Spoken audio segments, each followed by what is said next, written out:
अभड़ा अभड़ा कौन आपण माने जानती? श्रीमंदिर रोषघरे जो चाउल थाए रंधा ताहाको कहती अमुणिया अन्न।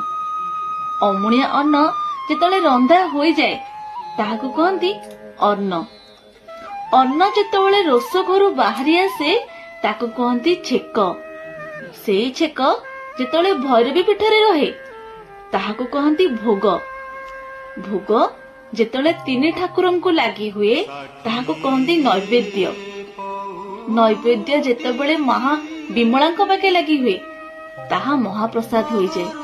आउ सेही महाप्रसाद जेतेबेले पंच परमेश्वरंक पाखे लगी हुए ताहा कैवल्य हो जाए। आउ कैवल्य को जेतेबेले भक्त माने ग्रहण करती खाद्य रूप में खाई थांती ताहा अभड़ा हो जाए थाए। अभड़ार प्रत्येक सुखिला अंश को आमे कहू निर्माल्य।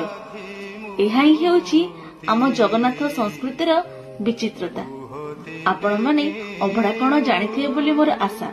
जदि भी किए जानी नांती तांको ये भिडियोटी शेयर करिवे और आम जगन्नाथ संस्कृतिर प्रचार प्रसार करिया को भूलिबे नाही। जय जगन्नाथ।